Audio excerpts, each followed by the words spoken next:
মধ্যপ্রাচ্য সংকট নিরসনে ইরান ও যুক্তরাষ্ট্র সাময়িক যুদ্ধবিরতিতে সম্মত হলেও তা আদৌ কার্যকর হবে কি না তা নিয়ে দেখা দিয়েছে অনিশ্চয়তা। কারণ যুদ্ধবিরতি ঘোষণার কয়েক ঘন্টার মধ্যেই লেবাননে ব্যাপক হামলা চালিয়েছে দখলদার ইসরায়েল বাহিনী। এই হামলাকে যুদ্ধবিরতি চুক্তির লঙ্ঘন বলে দাবি করেছে তেহরান, কিন্তু যুক্তরাষ্ট্রের কণ্ঠে এখন ভিন্ন সুর। বিস্তারিত ডেস্ক রিপোর্টে।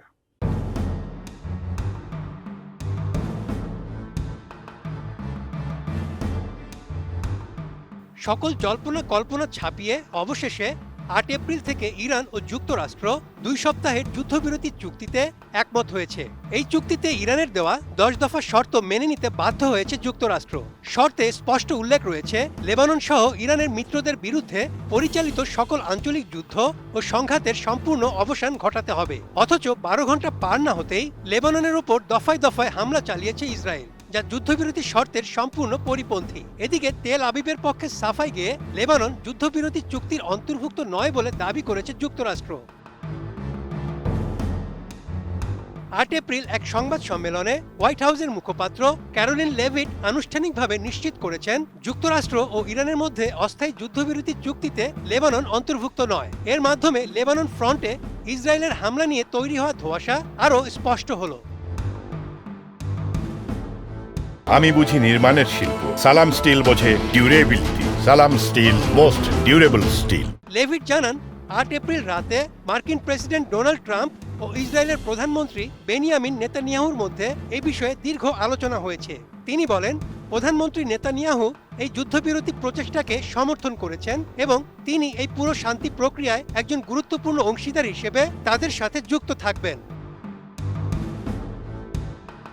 শান্তি চুক্তিতে লেবাননের অংশ থাকা না থাকা নিয়ে সাংবাদিকদের প্রশ্নের জবাবে লেভিট স্পষ্টভাবে জানিয়ে দেন, বর্তমান চুক্তির পরিধিতে লেবানন নেই, তবে ভবিষ্যতে এটি চুক্তির আওতায় আসবে কিনা তা নিয়ে আলোচনা অব্যাহত থাকবে। অন্যদিকে ইসরায়েলি প্রধানমন্ত্রী বেনিয়ামিন নেতানিয়াহু এক বিবৃতিতে সাফ জানিয়ে দিয়েছেন, হিজবুল্লাহর বিরুদ্ধে তাদের সামরিক অভিযান থামবে না। তিনি বলেন, ইরানের সঙ্গে হওয়া এই যুদ্ধবিরতিতে হিজবুল্লাহ অন্তর্ভুক্ত নয়, তারা তাদের উপর হামলা অব্যাহত রাখবে।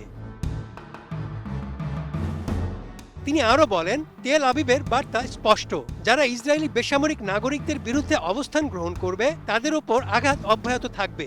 ইসরায়েলের উত্তরের বাসিন্দাদের নিরাপত্তা সম্পূর্ণরূপে পুনরুদ্ধার না হওয়া পর্যন্ত যেখানেই প্রয়োজন হবে সেখানেই হিজবুল্লাহর উপর আক্রমণ চলতে থাকবে।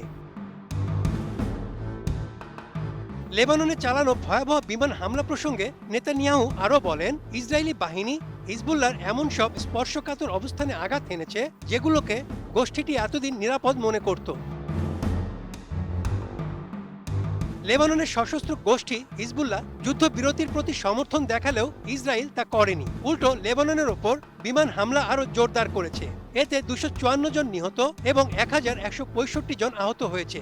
শর্ত ভঙ্গের কারণে এরই মধ্যে আবারও হরমুজ প্রণালী বন্ধ করে দিয়েছে ইরান, ফলে যুদ্ধবিরতি চুক্তি ভেস্তে যাওয়ার সম্ভাবনা তৈরি হয়েছে।